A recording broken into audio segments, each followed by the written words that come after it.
Salut l'équipe, bienvenue. Aujourd'hui j'ai le plaisir de recevoir un des pionniers de YouTube en matière de chaîne de boxe, en matière de chaîne pied-point, de tutos et de conseils de boxe en ligne. C'est également le créateur de la Fushan Kun. Alors je sais pas si je prononce très bien, hein. Par contre c'est un super pédagogue, bien évidemment vous l'avez reconnu. C'est Greg Gottelf de Greg Got TV. Si tu connais pas la chaîne, c'est le moment de la découvrir. N'hésite pas à te balader dessus pour voir les différentes vidéos. Si ça te plaît, tu likes, tu les commentes et tu partages un max pour faire connaître la chaîne. A tout de suite après le générique.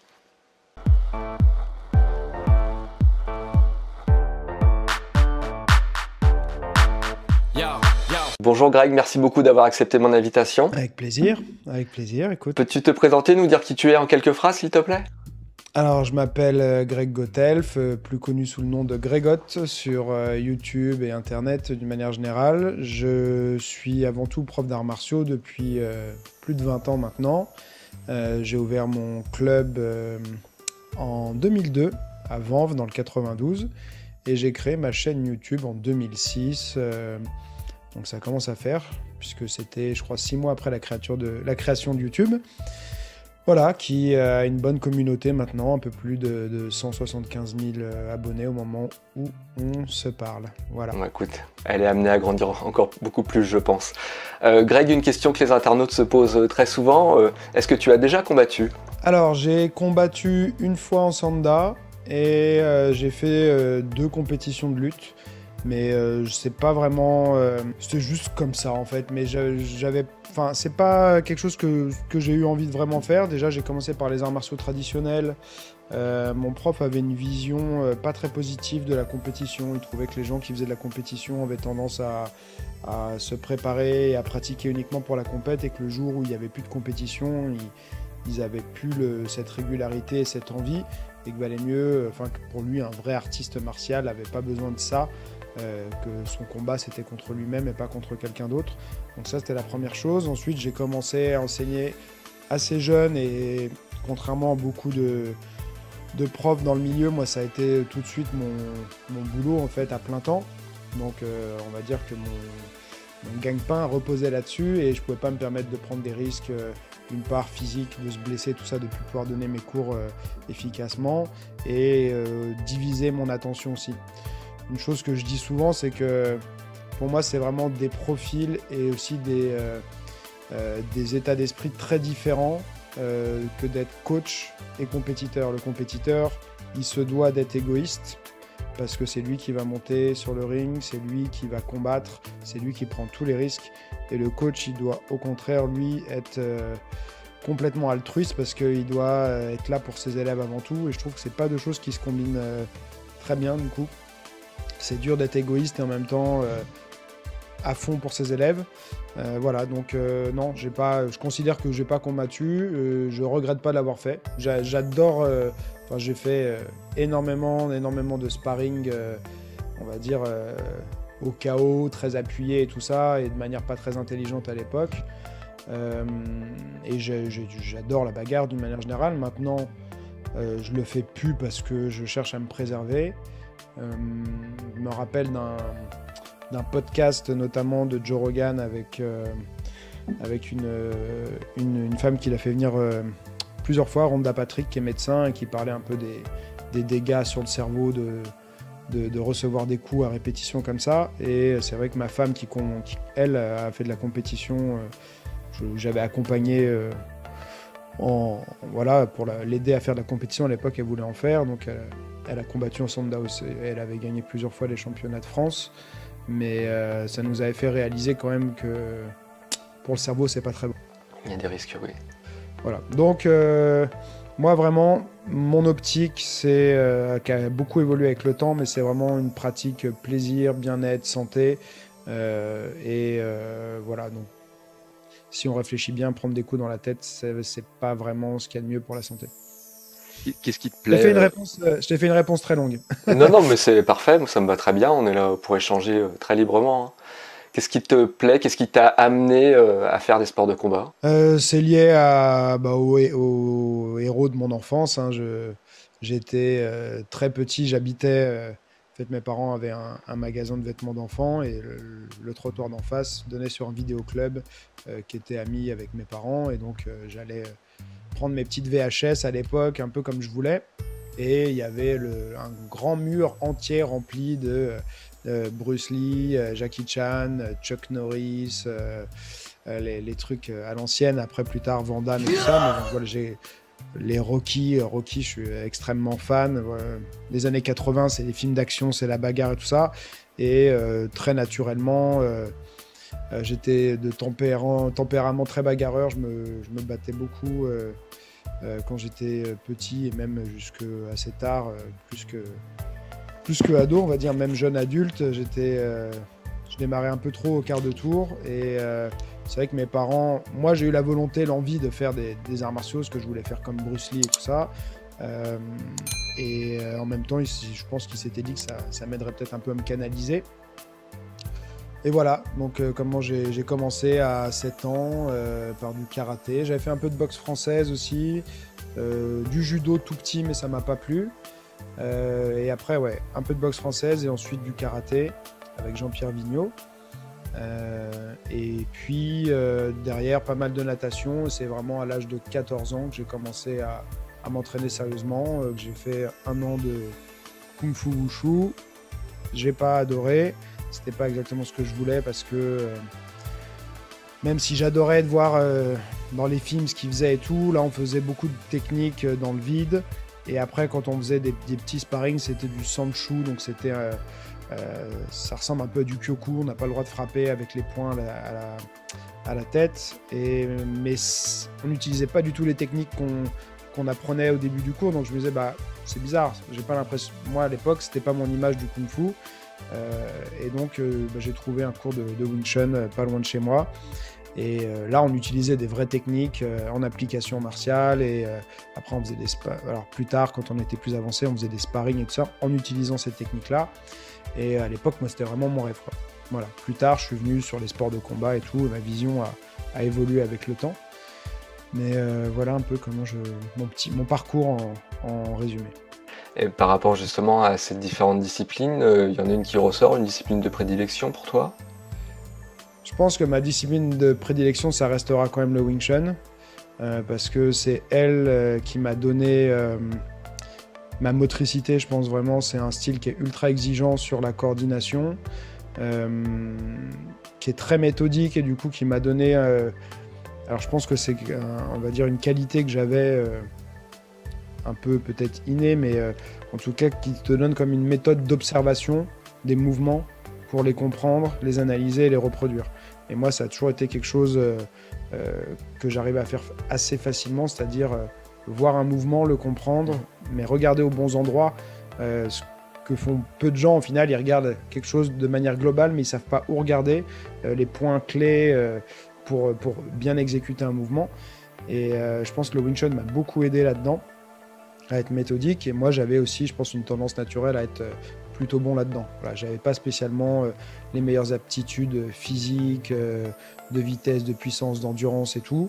Il y a des choses où j'étais pas mal, mais j'ai jamais été spécialement le meilleur. Mais sur l'observation, je pense que c'est vraiment de mes points forts. Voilà. Donc je pense que ça restera pour ça. Maintenant, c'est pas le style que je pratique le plus, c'est-à-dire je l'enseigne, je le pratique peu en dehors de mes cours. Quand je fais mes entraînements perso, je fais plutôt de la boxe anglaise, du kickboxing et de la lutte aussi pas mal depuis 11 ans, je pense, avec Yuri. Donc voilà, la lutte, c'est vraiment aussi... je vais pas dire que c'est mon... Même si 11 ans, ça commence à faire, surtout en cours particulier. Mais c'est vraiment, en tout cas, un de mes styles préférés et un de mes regrets de ne pas avoir fait ça plus tôt. Voilà, j'adore énormément la lutte. Clairement, alors je te dis, je te suis depuis un certain temps sur YouTube. En kickboxing, on ne voit pas du tout, on va dire, ton passif de karatéka ou des arts martiaux, chose que, moi j'observe très souvent à la salle.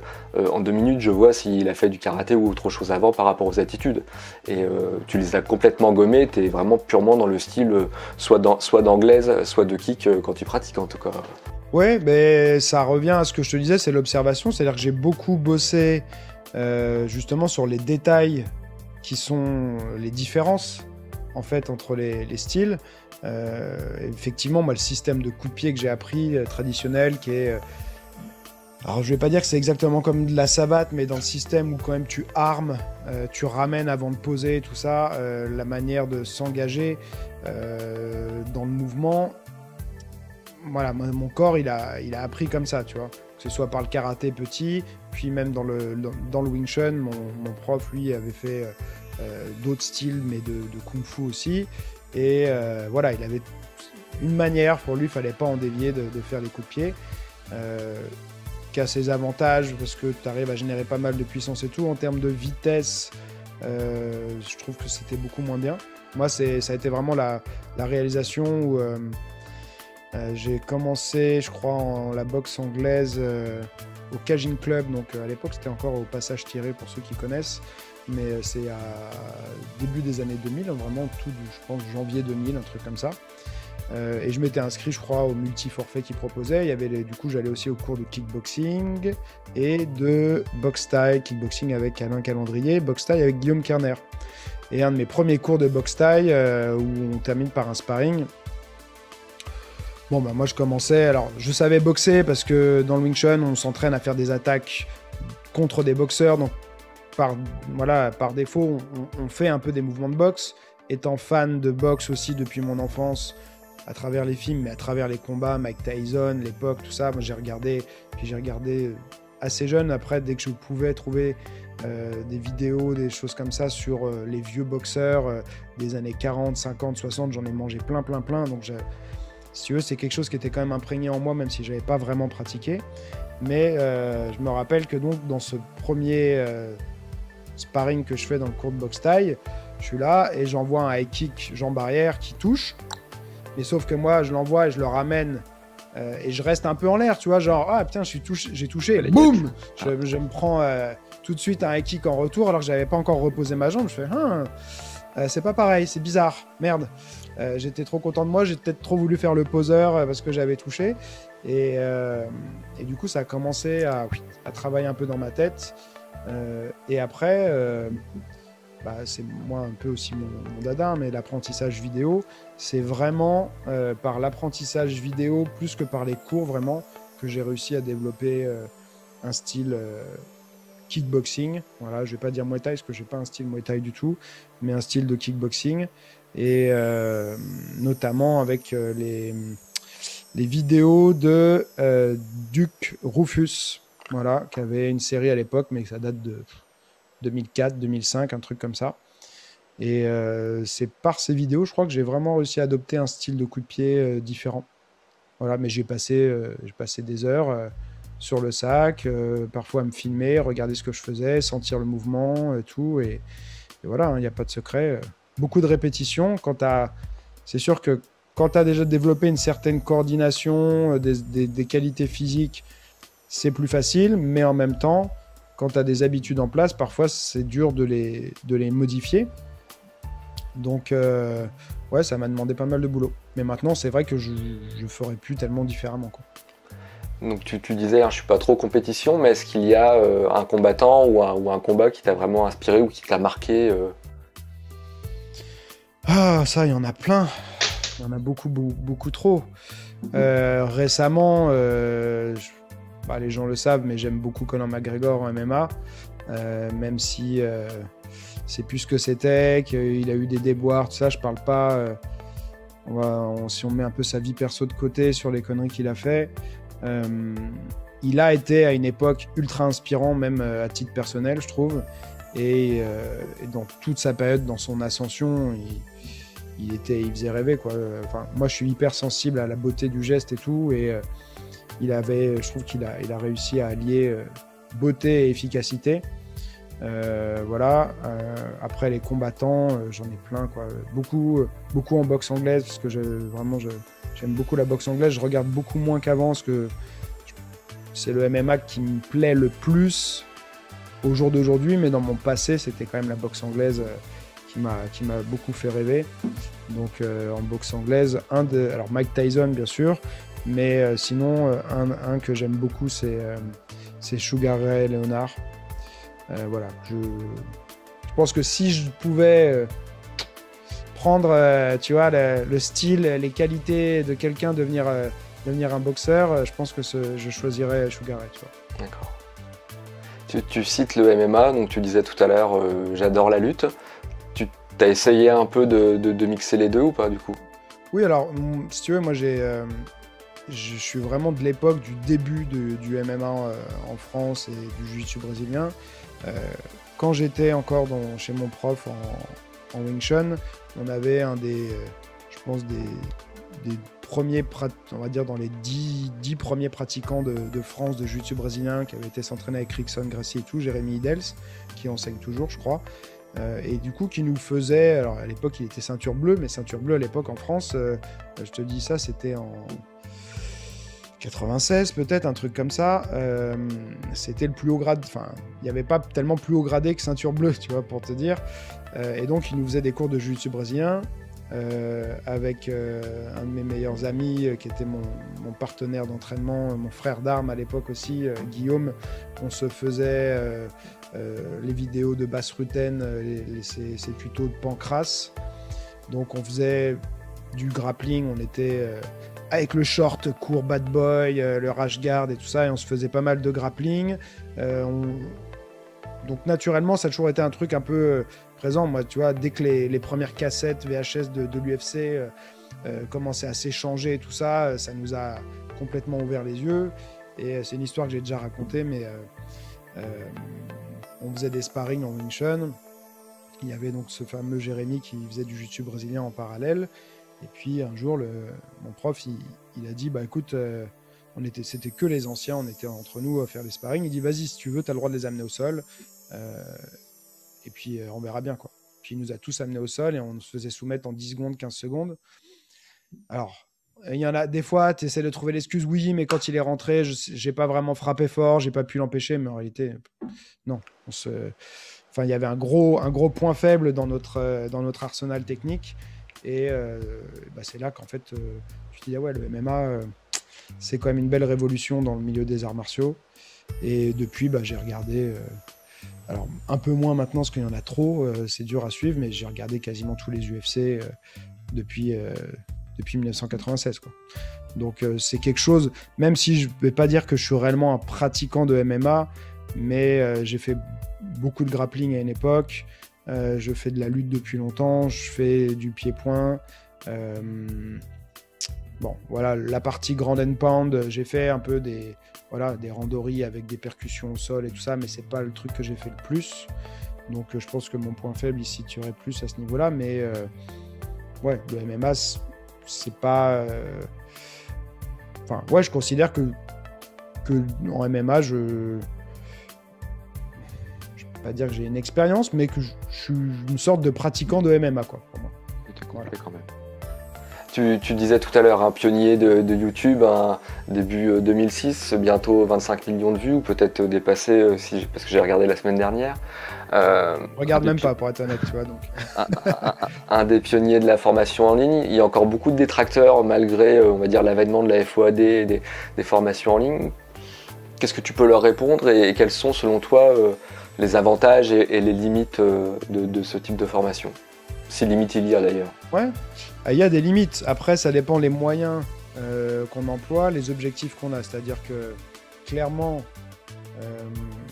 alors on va commencer pour moi par peut-être les désavantages. C'est que si ton objectif, c'est de combattre, de faire de la compétition, de devenir un grand combattant et que tu veux te former uniquement en ligne et que tu n'as pas de partenaire, ça va être très compliqué. Même moi qui suis à fond sur l'enseignement en ligne et qui peut mettre en place des choses vraiment pour que ça fonctionne, là je vais te dire non, il y a une décorrélation entre ton objectif et ce qu'on va pouvoir mettre en place, tu vois. Maintenant, si tu as un partenaire de qualité, ou tu vois, et on va pouvoir déjà faire plus de choses, mais en pratique, de toute façon, le moment où tu vas aller sur le ring, il te faut quelqu'un dans ton coin, il faut que ce soit quelqu'un d'expérimenté, tout ça, donc tu pourras jamais te passer complètement d'un coach. C'est un excellent, pour cet objectif-là, ça peut être un excellent complément, tu vois, peut-être pour apporter des compétences supplémentaires que ton coach pourrait ne pas avoir, ou une approche complémentaire différente. Maintenant, il y a une chose que les gens ils oublient souvent, c'est que la première chose, c'est déjà de maîtriser son propre corps sans contrainte. C'est quoi sans contrainte? C'est sans quelqu'un en face qui est en train d'essayer de t'allumer la gueule, tu vois. Et il y a beaucoup de gens qui grillent complètement cette étape-là, parce que c'est pas la partie la plus marrante et tout, et qui du coup ne passent peu ou pas de temps sur leur entraînement personnel, et ne s'assurent pas que leur technique est déjà bien, tout seul dans le vide, en shadow, ou au sac, ou à répéter et tout, quoi. Donc pour ça, l'apprentissage en ligne va être le top, tu vois, parce que tu vas avoir la liberté totale de le faire quand tu veux, où tu veux. Souvent, ça va demander peu ou pas de matériel.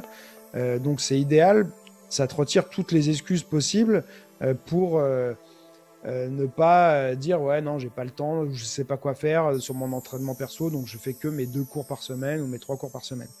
Donc ça c'est une première chose. C'est également génial pour ceux qui n'ont pas la possibilité d'aller en club, parce que soit ils en ont pas à côté, soit ils ont des horaires décalés, enfin pour plein de raisons, une vie de famille compliquée, peu importe. Donc ça permet à beaucoup de gens de pratiquer alors qu'ils ne pourraient pas le faire autrement. Mais voilà, moi c'est un point que je trouve que les gens néglige énormément, c'est cet aspect. Commence déjà par maîtriser ton corps tout seul, et après tu vas pouvoir interagir avec quelqu'un, tu vois. Clairement, je le vois, enfin le shadow ça passionne pas, à part les combattants, là pour le coup, parce que moi j'ai quand même quelques compétiteurs où c'est partie intégrante de leur travail, mais pour les loisirs, quand on leur fait faire du shadow avec un peu de visualisation, ça les amuse pas plus que ça, quoi, et il n'y a pas la concentration qu'ils devraient avoir. Il faut mettre une méthode derrière, c'est-à-dire que si tu les lances tout seul comme ça sur du shadow, ils vont pas, moi souvent, je vois, ils savent pas quoi faire. J'ai même des gens que j'ai depuis des années en cours particulier, à qui je fais faire soit des drills à 2, soit des PAO, des pattes d'ours et tout, et des fois si j'en fais faire du sac, et si à un moment je leur dis vas-y là tu me fais un round libre, c'est toi qui fais ce que tu veux, ils ont du mal, quoi, tu vois. Donc faut donner une méthode, souvent faut que ce soit guidé.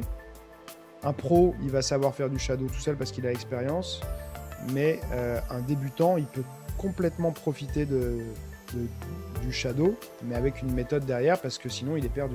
Oui, sinon, je le vois, hein, il lève les jambes, il lance les bras, mais il n'y a pas de...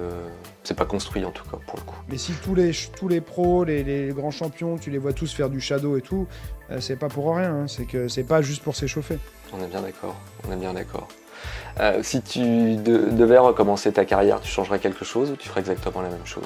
Ma carrière ou ma pratique?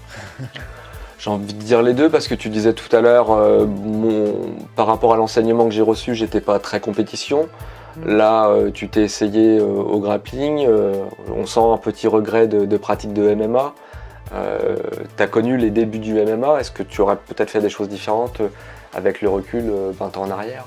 Une des seules choses, je te dis, si j'avais pu, c'est commencer la lutte plus tôt, peut-être.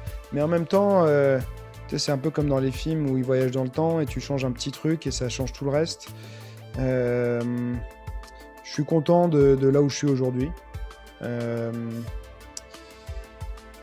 Donc j'ai envie de te dire non, je changerai pas grand-chose en tout cas, parce que le moindre petit changement, alors je vais pas dire que je me trouve le top du top, tu vois, c'est pas ça en fait, c'est que je pense que c'est une somme d'expériences qui fait que j'en suis arrivé aux conclusions auxquelles j'en suis arrivé aujourd'hui, et encore c'est un instant T, tu vois, il y a un mois peut-être que je t'aurais pas dit exactement la même chose, c'est en constante évolution, mais je pense que si j'avais pris certaines trajectoires, notamment celle de la compétition et tout, j'en serais pas arrivé dans mon cheminement personnel, mental, là où j'en suis aujourd'hui. Et je suis convaincu, en tout cas pour moi, que c'est la bonne direction. Je considère pas que je suis arrivé, mais je considère que je suis dans la bonne direction. Pour moi, par rapport à mes valeurs et à ce que j'ai envie de faire et ce que j'ai envie de transmettre aux gens. Et clairement, c'est pas ma direction, c'est pas le combat, la compétition et compagnie. C'est-à-dire que toute cette phase qu'on peut avoir quand on est plus jeune et que certains gardent longtemps, de vouloir la bagarre, l'efficacité, machin et tout ça. Maintenant, moi, ça me... En fait, je veux que les sports de combat, les arts martiaux, aujourd'hui, ça soit un moyen plus qu'une fin. C'est-à-dire que ça va aider les gens à se sentir mieux, dans leur corps, dans leur tête. Voilà, mais pas. Et pour sentir mieux dans son corps et dans sa tête, ça passe pas forcément par le stress d'une préparation de compétition, par l'usure que ça va impliquer quand on va devoir s'entraîner de manière intensive pour se préparer, les sparring à répétition et tout. Moi, je te dis, je m'entraînais énormément. J'ai eu une opération de la hanche à 23 ans ou 24 ans, je sais plus exactement. Enfin, c'est une... Quand tu as des choses dans ton corps qui commencent à être... J'avais déjà de l'arthrose des deux côtés quand ils m'ont fait les examens pour mon opération. À 23 ans, tu as déjà de l'arthrose sur un truc qui est fait pour durer 100 ou 120 ans. C'est qu'il y a quelque chose que tu n'as pas bien fait, tu vois. Donc, voilà. Moi, aujourd'hui, c'est pour rester aligné avec ça, et ce que je veux, c'est pouvoir pratiquer le plus longtemps possible, mais pour le plaisir, pas pour l'obligation. Voilà, je suis content de la direction que j'ai prise, et voilà, je vois énormément quand même de gens qui, le moment où ils arrêtent la compétition, des fois c'est dur à digérer, de plus pouvoir de se dire bon bah ça y est, je suis trop vieux. Il y a souvent des comebacks d'ailleurs de 3 ans après qui sont pas toujours terribles, quoi. Bah non, et c'est déjà pas facile en soi de vieillir, mais si en plus on te retire des choses qui te faisaient vibrer, si ce qui te faisait vibrer c'était la compète, le combat et tout ce qui va avec, bah, je trouve que la chute est encore plus dure, quoi. Des projets, un scoop, une actualité que tu voudrais partager?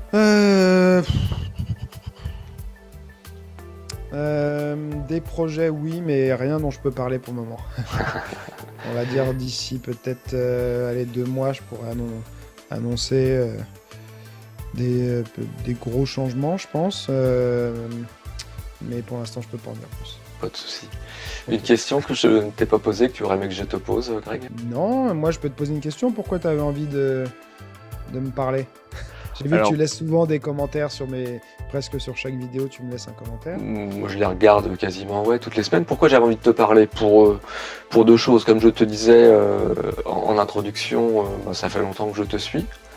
Alors, je pratique également depuis très longtemps, on va dire un peu plus de 30 ans. Alors moi, plutôt centré pour le coup full contact kickboxing. J'ai fait du judo aussi étant plus jeune.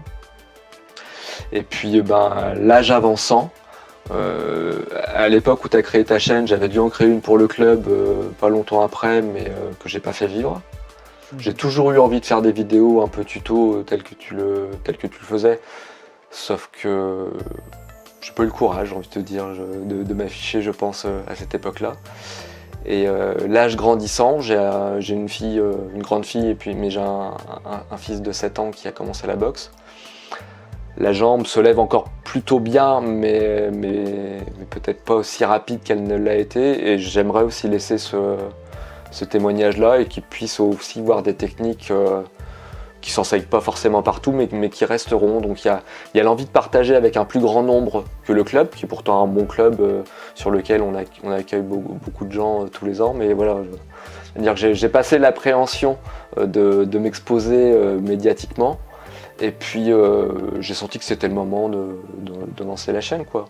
Donc c'est aussi une opportunité d'un coup de pub pour la chaîne que de t'avoir avec moi, clairement. Voilà. Et puis comme j'avais pu le faire avec Fouad, qu'on avait fait venir en stage, c'est aussi l'occasion de faire des rencontres de façon plus humaine, même s'il y a, on va dire, la barrière numérique, la visio, c'est quasiment une discussion physique, quoi. Ouais, donc ça permet de mieux se connaître. Voilà pourquoi toi. Avec la situation actuelle, clairement. Moi j'utilisais déjà quand même pas mal la visio, mais là je pense que tout le monde a compris quand même que c'était quand même pas mal du tout. La visio, qu'on pouvait faire pas mal de choses et on peut créer des relations avec les gens. Alors oui, c'est pas exactement pareil qu'en présentiel, mais c'est déjà bien. Ça a au moins ce point positif là, quoi. S'il fallait en trouver un, c'est au moins celui-ci. Un conseil que tu pourrais me donner pour ma chaîne? Être régulier, c'est le plus important. Merci beaucoup Greg pour le moment que tu m'as accordé. Je te souhaite un bon week-end, très bonne continuation, puis surtout à très bientôt alors. Bonne journée. Merci, bonne journée. Ciao, salut.